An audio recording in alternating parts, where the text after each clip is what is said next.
കഴിഞ്ഞ വീഡിയോയിൽ നമ്മൾ ആ ഒരു ഇൻഫിക്സ് ടു പോസ്റ്റ് ഫിക്സ് എങ്ങനെയാണ് വർക്ക് ചെയ്യണേ എന്നുള്ള കാര്യങ്ങളൊക്കെ നോക്കി. അപ്പോൾ ഈ ഒരു വീഡിയോയിൽ നമുക്ക് അതെങ്ങനെ ഇംപ്ലിമെൻറ്റ് ചെയ്യാന്നുള്ളത് നോക്കാം. ഇത് ചിലപ്പോൾ ഞാൻ ഈ ഒരു വീഡിയോ പകുതിക്ക് വെച്ച് കട്ട് ചെയ്തിട്ട് അടുത്ത പാർട്ടായിട്ട് ഇടും, കാരണം ഈ പ്രോഗ്രാം അത്യാവശ്യമുണ്ട്. അപ്പോൾ ഇതിൻ്റെ മെയിൻ പരിപാടി എന്ന് പറഞ്ഞാൽ രണ്ട് രീതിക്ക് ഈ ഒരു അൽഗോരിതം നമ്മൾ സ്പ്ലിറ്റ് ചെയ്യും. ഒരെണ്ണം എന്ന് പറഞ്ഞാൽ സ്റ്റാക്ക് ഇംപ്ലിമെൻറ്റേഷൻ. അത് ഓൾറെഡി നമ്മൾ മുന്നത്തെ വീഡിയോയിൽ ഡിസ്കസ് ചെയ്തതാണ്. അപ്പോൾ ഞാൻ ഈ ഒരു ആവശ്യത്തിന് വേണ്ടി ആ സ്റ്റാക്കിൻ്റെ വർക്കിംഗ് കുറച്ച് ഓൾട്ടർ ചെയ്യുന്നുണ്ട്. അപ്പോൾ ആ രീതിക്ക് വരുന്നത് കൊണ്ട് ഞാനിവിടെ ഈ സ്റ്റാക്ക് ക്രിയേറ്റ് ചെയ്യുന്നത് എങ്ങനെയാണെന്നുള്ളത് കാണിക്കാം. പിന്നെ വരുന്നതെന്ന് പറഞ്ഞാൽ നമ്മളുടെ ആക്ച്വൽ അൽഗോരിതമാണ്, അതായത് ആ ഒരു എക്സ്പ്രഷനെ പോസ്റ്റ് ഫിക്സിലേക്ക് ആക്കാനുള്ള ആ ഒരു ഫങ്ഷൻ. അപ്പോൾ ഇങ്ങനെ രണ്ട് രീതിക്കാണ് ആ ഒരു അൽഗോരിതം നമുക്ക് സ്പ്ലിറ്റ് ചെയ്യാൻ പറ്റുന്നത്. അപ്പോൾ വീഡിയോ ഒരുപാട് ഡ്യൂറേഷൻ ആയിട്ടാണ് എനിക്ക് ഫീൽ ചെയ്യണമെങ്കിൽ ഞാനിത് പകുതിക്ക് വെച്ച് കട്ട് ചെയ്ത് സെപ്പറേറ്റ് ആയിരിക്കും അപ്ലോഡ് ചെയ്യാം. അപ്പോൾ നമുക്ക് പരിപാടികളിലേക്ക് പോവാം. ആദ്യം തന്നെ നമ്മളുടെ ഒരു മെയിൻ മെത്തേഡ് ഉണ്ട്. മെയിൻ മെത്തേഡിൽ ഞാൻ നമ്മുടെ ഇൻഫിക്സ് ടു പോസ്റ്റ് ഫിക്സ് നമുക്ക് കൺവേർട്ട് ചെയ്യാൻ വേണ്ടിയിട്ട് ഒരു ഫങ്ഷൻ ഞാൻ എഴുതുന്നുണ്ട് വഴിയെ. അതിൻ്റെ ലൈനപ്പ് ഞാനിവിടെ അൺകമൻറ്റ് ചെയ്യാണ്. ഇൻഫിക്സ് ടു പോസ്റ്റ് ഫിക്സ് എന്ന് പറഞ്ഞിട്ടൊരു ഫങ്ഷൻ നമ്മൾ എഴുതും. അതിൻ്റെ അകത്തേക്ക് ഇൻഫിക്സ് ആയിട്ടുള്ള ആ ഒരു എക്സ്പ്രഷൻ പാസ് ചെയ്താൽ ഈ ഒരു അൽഗോരിതം നമുക്ക് തിരിച്ച് പോസ്റ്റ് ഫിക്സ് ആയിട്ട് ആ ഒരു എക്സ്പ്രഷൻ കൺവേർട്ട് ചെയ്ത് തരും. അപ്പോൾ ആദ്യം ജസ്റ്റ് നമുക്കതൊന്ന് ഡിക്ലെയർ ചെയ്ത് വയ്ക്കാം. ഞാൻ തൽക്കാലം അത് വോയിഡ് ആയിട്ട് തന്നെയാണ് ചെയ്യണത്, കാരണം തിരിച്ച് ഞാൻ ഇങ്ങോട്ടേക്ക് മെയിൻ ഫംഗ്ഷനിലേക്ക് പാസ് ചെയ്യിപ്പിക്കുന്നില്ല. അപ്പോൾ ഇൻഫിക്സ് ടു പോസ്റ്റ് ഫിക്സ് എന്നും പറഞ്ഞിട്ട് കൊടുക്കുന്നു. പിന്നെ ഇതിൻ്റെ അകത്തേക്ക് പാസ് ചെയ്യുന്നത് ഒരു സ്ട്രിങ് ആണ്. അപ്പോൾ സ്ട്രിങ് EXPR എന്നും പറഞ്ഞിട്ട് ഈ ഒരു ഫംഗ്ഷൻ വെറുതെ ഇപ്പോൾ തൽക്കാലത്തേക്ക് ഓപ്പൺ ക്ലോസ് ചെയ്ത് വയ്ക്കുന്നു. പിന്നെ ഇതിൻ്റെ അകത്ത് നമുക്ക് ആവശ്യമുള്ള ഒരു ഹെഡർ ഫയൽ ഉണ്ട്. സ്ട്രിങ്ങിൻ്റെ ഹെഡർ ഫയൽ നമ്മൾ ഇമ്പോർട്ട് ചെയ്യണം. അപ്പോൾ ലിനക്സ് ഒക്കെയാണ് യൂസ് ചെയ്യണമെങ്കിൽ, അല്ലെങ്കിൽ കുറച്ചുകൂടി മോഡേൺ ആയിട്ടുള്ള C++ ആണ് യൂസ് ചെയ്യണമെങ്കിൽ സി സ്ട്രിങ്സ് എന്ന് പറയുന്ന ആ ഒരു ഹെഡർ ഫയൽ ഇമ്പോർട്ട് ചെയ്താൽ മതി. അതല്ല നിങ്ങളിപ്പോൾ ടെർബോ C++ വല്ലതൊക്കെയാണ് യൂസ് ചെയ്യണമെങ്കിൽ string.h ഇമ്പോർട്ട് ചെയ്യുക. അപ്പോൾ ആ ഒരു കാര്യം ക്ലിയറായി. പിന്നെ ഞാൻ തൽക്കാലത്തേക്ക് ഈ ഒരു പ്രോഗ്രാം പറയാൻ വേണ്ടിയിട്ട് നമ്മൾ ഓൾറെഡി ഒരു എക്സ്പ്രഷൻ പ്രോഗ്രാമിൽ തന്നെ സെറ്റ് ചെയ്ത് വയ്ക്കുകയാണ്. ഇൻപുട്ട് ചെയ്യണ ഇത് ഞാൻ എഴുതുന്നില്ല, കാരണം പ്രോഗ്രാമിൻ്റെ ലെങ്ത് ഒരുപാട് കൂടിപ്പോകും. അതുകൊണ്ടാണ് ഇതിപ്പോൾ ഇങ്ങനെ ചെയ്യുന്നത്. നിങ്ങൾക്ക് ആവശ്യമുണ്ടെങ്കിൽ അത് ഇൻപുട്ട് ചെയ്യാവുന്ന രീതിയിലേക്ക് മാറ്റി എഴുതിയാൽ മതി. വേറൊന്നുമില്ല, ജസ്റ്റ് ഈ ഒരു സ്ട്രിങ്ങിന് പകരം നിങ്ങളുടെ ആ ഒരു വേരിയബിൾ പാസ് ചെയ്ത് കൊടുത്താൽ മതി. അപ്പോൾ നമ്മളിപ്പോൾ ഒരു ഫംഗ്ഷൻ വെറുതെ ഓപ്പൺ ക്ലോസ് ചെയ്ത് വെച്ച് ഇതിപ്പോൾ തൽക്കാലം നമ്മൾ തൊടുന്നില്ല. നമ്മൾ ഒരു സ്റ്റാക്ക് ആദ്യം ഉണ്ടാക്കാൻ പോവുകയാണ് ഈ ഒരു ഓപ്പറേറ്റേഴ്സ് സ്റ്റോർ ചെയ്യാൻ വേണ്ടിയിട്ട്. അപ്പോൾ ക്ലാസ് വെച്ചിട്ട് ഞാൻ സ്റ്റാക്ക് ഉണ്ടാക്കി. നമ്മൾ സാധാരണ കഴിഞ്ഞ വീഡിയോ ചെയ്ത സെയിം പരിപാടി തന്നെ.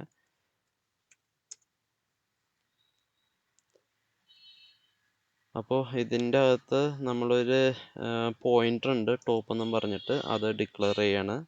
അപ്പോൾ ഇൻറ്റ് ടോപ്പ്. പിന്നെ നമ്മൾ ഇതിൻ്റെ അകത്ത് സ്റ്റോർ ചെയ്യുന്നത് ക്യാരക്ടറാണ്. അപ്പോൾ ക്യാരക്ടർ ആയതുകൊണ്ട് അറേ ഉണ്ടാക്കുന്നത് ക്യാരക്ടർ ടൈപ്പ് സ്റ്റോർ ചെയ്യാൻ പറ്റുന്ന അറേ ആയിരിക്കണം. അപ്പോൾ അതിന് ഞാൻ ക്യാർ OPR എന്നും പറഞ്ഞിട്ട് ഒരു അറേ ഉണ്ടാക്കുകയാണ്. ഞാനിപ്പോൾ തൽക്കാലം 50 ആണ് അതിന് സൈസ് വയ്ക്കുന്നത്, കാരണം അത്രയ്ക്കൊന്നും എന്തായാലും ആ ഒരു ഓപ്പറേറ്റേഴ്സ് ഒരു എക്സ്പ്രഷനിൽ യൂസ് ചെയ്യാൻ ചാൻസ് കുറവാണ്. സോ നമുക്ക് 50 ഇട്ട് വയ്ക്കാം, ഇവിടെ ഡെമോ ചെയ്യാവുന്ന പർപ്പസ് ആയതുകൊണ്ട്. പിന്നെ നമ്മൾ എന്താ ചെയ്യണമെന്ന് വെച്ചാൽ ഒരു പബ്ലിക് എഴുതി വയ്ക്കുകയാണ്. പബ്ലിക്കിൻ്റെ അകത്ത് നമ്മളുടെ ഈ ഒരു സ്റ്റാക്കിൻ്റെ കൺസ്ട്രക്ടർ പറഞ്ഞു കൊടുക്കണം. അപ്പോൾ അത് സെറ്റ് ചെയ്ത് ഇതിൻ്റെ അകത്ത് നമുക്ക് നോക്കട്ടെ. നമുക്കിതിൻ്റെ ഈ ഒരു കൺസ്ട്രക്ടറിൻ്റെ അകത്ത് ടോപ്പിൻ്റെ വാല്യൂ ഇനിഷ്യലൈസ് ചെയ്യണം. അപ്പോൾ ടോപ്പ് ഈക്വൽ ടു -1 എന്നും പറഞ്ഞിട്ട് സെറ്റ് ചെയ്ത് വയ്ക്കാം. അപ്പോൾ ഇത്രയാണ് ഈ ഒരു സ്റ്റാക്കിൻ്റെ കൺസ്ട്രക്ടറിൽ ചെയ്യാനുള്ളത്. ഇനി അടുത്തതെന്ന് പറഞ്ഞാൽ നമ്മളുടെ പുഷ് പോപ്പ് അങ്ങനെയുള്ള സാധനങ്ങളൊക്കെയാണ് എഴുതേണ്ടത്. അപ്പോൾ അത് എങ്ങനെയാണെന്നുള്ളത് നോക്കാം. അതിനു മുന്നേ ഞാൻ ഈ പേജ് ഒന്ന് തൽക്കാലത്തേക്ക് റിഫ്രഷ് ചെയ്യാണ്, കാരണം എന്തോ അവിടെ ഒരു പ്രശ്നമുള്ള പോലെ. ഓക്കെ, അപ്പോൾ നമ്മൾ കൺസ്ട്രക്ടർ എഴുതി. ഇനി പുഷിൻ്റെ പ്രോഗ്രാം എഴുതാം. പുഷിനെ നമ്മളിപ്പോൾ നിലവിലൊന്നും റിട്ടേൺ ചെയ്യുന്നില്ല, അപ്പോൾ വോയിഡ് തന്നെയാണ് യൂസ് ചെയ്യുന്നത്. പുഷ് എന്നും പറഞ്ഞിട്ട് തന്നെ ഫംഗ്ഷൻ നെയിം കൊടുത്തു. പക്ഷെ ഇതിൻ്റെ അകത്തൊരു പാരാമീറ്റർ പാസ് ചെയ്യണം. അതായത് പുഷ് ചെയ്യേണ്ട എലമെൻറ്റ് ഈ പ്രോഗ്രാം പാസ് ചെയ്യണം. അതുകൊണ്ട് പാരാമീറ്ററായിട്ട് ക്യാർ നമുക്ക് ഒ പി എന്നും പറഞ്ഞിട്ട് കൊടുക്കാം. കാരണം ഒ പി ആർ എന്നും പറഞ്ഞ് നമ്മൾ ഓൾറെഡി ഒരു സ്റ്റാക്കിന് അറേ ഉണ്ടാക്കിയിട്ടുണ്ട്. അതുകൊണ്ട് ഒ പി എന്നും പറഞ്ഞിട്ട് കൊടുത്തു. ഇനി ഇതിൻ്റെ കണ്ടീഷൻസ് ചെക്ക് ചെയ്യണം. അതായത് സ്റ്റാക്ക് ഫുൾ ആണോ എന്നുള്ളത് ചെക്ക് ചെയ്യണം. ഈസ് ഫുൾ എന്നും പറഞ്ഞിട്ട് ഞാനത് യൂസ് ചെയ്യാണ്. അപ്പം ഈസ് ഫുൾ ആണെങ്കിൽ സ്റ്റാക്കിലേക്ക് കയറാൻ പാടില്ല. ഞാൻ തൽക്കാലം ഇവിടെ സി ഔട്ട് സെറ്റ് ചെയ്താണ് വെക്കുന്നത്. എന്തായാലും ഇങ്ങനത്തെ ഒരു സിറ്റുവേഷൻ നമുക്ക് വരാൻ ചാൻസ് ഇല്ല. കാരണം നമ്മളുടെ അറേയുടെ സൈസ് അതിന് മാത്രം ഉണ്ട്. അപ്പോൾ ഇവിടെ ഞാൻ സ്റ്റാക്ക് ഈസ് ഫുൾ എന്നും പറഞ്ഞിട്ട് കൊടുക്കുകയാണ്. അപ്പോൾ ആ ഒരു പാർട്ട് ഡീൽ ചെയ്ത് ഇനി എൽസ് പാർട്ടാണെങ്കിൽ ഫുൾ അല്ലെങ്കിൽ നമുക്ക് ഈ ഒരു സ്റ്റാക്കിൻ്റെ അകത്തേക്ക് പുഷ് ചെയ്യണം. അപ്പോൾ അതിനെന്താ ചെയ്യേണ്ടതെന്ന് വെച്ചാൽ ഫസ്റ്റ് ടോപ്പിൻ്റെ വാല്യൂ ഇൻക്രിമെൻറ്റ് ചെയ്യുക. അതിന് ശേഷം നമ്മൾ ഈ ഒരു ഒ പി ആർ എന്ന് പറയുന്ന അറേയിൽ ടോപ്പിൻ്റെ അവിടെ കൊണ്ടുപോയിട്ട് നമ്മൾ എന്ത് ചെയ്യണം, ഈ നമ്മളുടെ പാരാമീറ്റർ ആയിട്ടുള്ള ഒ പി, ആ ഒ പി ആയിരിക്കും നമ്മളുടെ ആ ഒരു എക്സ്പ്രഷനിലുള്ള ഓപ്പറേറ്റർ. അപ്പോൾ അത് അസൈൻ ചെയ്ത് കൊടുക്കണം. ഇത്രയും ചെയ്താൽ നമ്മളുടെ പുഷിൻ്റെ പരിപാടി കഴിഞ്ഞ്. ഇനി അടുത്തതെന്ന് പറഞ്ഞാൽ നമുക്ക് പുഷ് എഴുതി ഇനി പോപ്പ് എഴുതാം. പോപ്പ് എഴുതാൻ ഞാൻ ഈ ഒരു ഫംഗ്ഷൻ തന്നെ കോപ്പി ചെയ്യാണ്. എന്നിട്ട് അത് പേസ്റ്റ് ചെയ്തു. ഈ പുഷ് മാറ്റിയിട്ട് പോപ്പാക്കി. പോപ്പിന് നമ്മൾ പാരാമീറ്റർ ഒന്നും പാസ് ചെയ്ത് കൊടുക്കണില്ല. അപ്പോൾ അത് നമ്മൾ കളഞ്ഞ് ആ ഒരു പാരാമീറ്റർ. പിന്നെ ഈസ് ഫുള്ള് അല്ലെങ്കിലാണ് നമുക്ക് പോപ്പ് ചെയ്യാൻ പറ്റുക. അപ്പോൾ നമുക്കത് സെറ്റ് ചെയ്യാം. ഈസ് ഫുൾ അല്ലെങ്കിൽ എന്നുള്ളത്. അപ്പോൾ ഞാൻ ഈസ് ഫുള്ളിൻ്റെ തൊട്ട് ഇപ്പുറം ലെഫ്റ്റ് സൈഡിൽ ഒരു നെഗേഷൻ്റെ സൈൻ കൊടുത്ത്. അപ്പോൾ ഈസ് ഫുള്ളിൽ അല്ലെങ്കിൽ ഫാൾസ് ആണെങ്കിൽ നമ്മളുടെ ഈ ഒരു ഇഫ് കണ്ടീഷൻ ട്രിഗർ ആയിക്കോളും. ഇനി ഇതിൻ്റെ അകത്ത് പോപ്പ് ആവണതിൻ്റെ കാര്യങ്ങൾ സെറ്റ് ചെയ്ത് കൊടുക്കണം. നമ്മൾ പോപ്പ് ചെയ്യണ സമയത്ത് ആ പോപ്പ് ചെയ്യേണ്ടത് എന്താണോ അത് റിട്ടേൺ ചെയ്യേണ്ടത്. അപ്പോൾ ഈ വോയിഡ് മാറ്റിയിട്ട് ഞാനിവിടെ ക്യാറാക്കി. പിന്നെ അതേപോലെ നമ്മൾ പോപ്പ് ചെയ്യാൻ പോകുന്നത് എന്താണോ അത് റിട്ടേൺ ചെയ്യണമല്ലോ.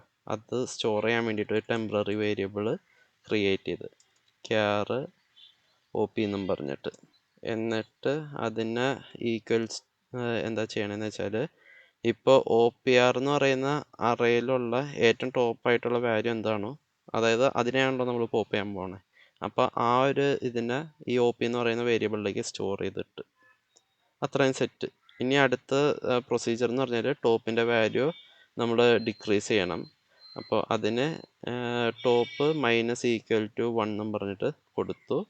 ഇനി അത് കഴിഞ്ഞിട്ട് നമുക്ക് ഈ ഒരു ഒ പി എന്ന് പറയുന്ന വേരിയബിൾ അതിനെ നമുക്ക് റിട്ടേൺ ചെയ്യാം. അപ്പോൾ അതിന് ഞാൻ റിട്ടേൺ ഒ പി എന്നും പറഞ്ഞിട്ട് കൊടുത്തു. ഇനി ചില കേസിലെന്നല്ല, എന്തായാലും ഇതൊക്കെ പോപ്പ് ചെയ്ത് ലാസ്റ്റ് ഇതിൻ്റെ അകത്ത് പോപ്പ് ചെയ്യാനൊന്നും ഇല്ലാത്തൊരു സിറ്റുവേഷൻ വരും. അപ്പം അന്നേരം നമുക്ക് എന്തെങ്കിലും റിട്ടേൺ ചെയ്യണം. ഇവിടെ ഇപ്പം ഞാൻ അതിന് റിട്ടേൺ 0 എന്നും പറഞ്ഞിട്ട് കൊടുക്കുകയാണ്.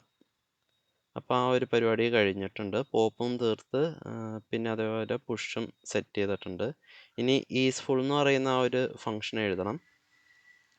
അപ്പോൾ ഈസ് ഫുൾ എന്ന് പറയുന്ന ഫംഗ്ഷൻ ബൂലിയനാണ് റിട്ടേൺ ചെയ്യണേ. അതുകൊണ്ട് ഞാൻ ഈസ് ഫുൾ എന്ന് പറയുന്ന ഫംഗ്ഷൻ ഡിക്ലെയർ ചെയ്ത് എന്നിട്ട് ഇതിൻ്റെ അകത്ത് നമ്മൾ ഒരു കാര്യം ചെക്ക് ചെയ്യേണ്ടത്, അതായത് ടോപ്പിൻ്റെ വാല്യൂ 50 ആണോ എന്നുള്ളത് ചെക്ക് ചെയ്യും. 50 ആണെങ്കിൽ നമ്മൾ റിട്ടേൺ ചെയ്യേണ്ടത് ട്രൂ ആയിരിക്കും, അതായത് സ്റ്റാക്ക് ഫുള്ളാണ്.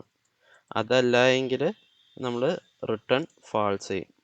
കാരണം സ്റ്റാക്ക് എം ടി അല്ലെങ്കിൽ ഫാൾസ് ആണ് റിട്ടേൺ ചെയ്യേണ്ടത്. അതുകൊണ്ട് അത് നമ്മൾ സെറ്റ് ചെയ്ത്.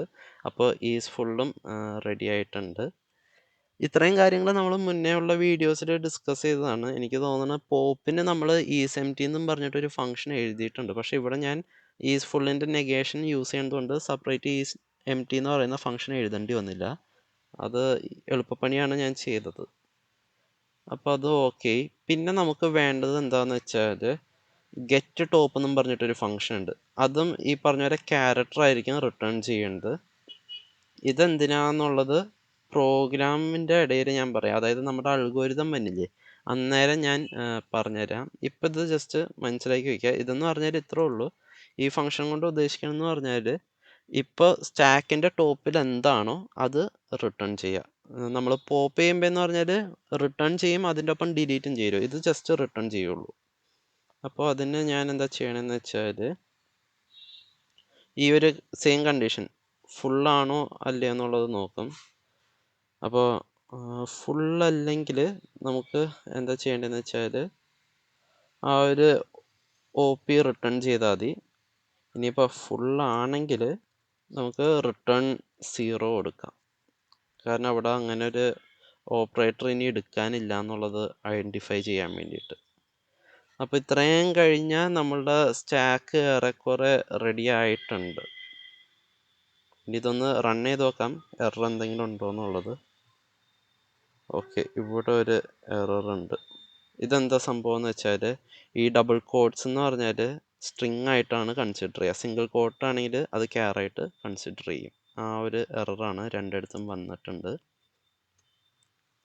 അപ്പോൾ ആ ഒരു സംഗതിയും നമ്മൾ സെറ്റായിട്ടുണ്ട്. ഇനി വേറെ എന്തെങ്കിലും എറർ ഉണ്ടോ? ഇല്ല.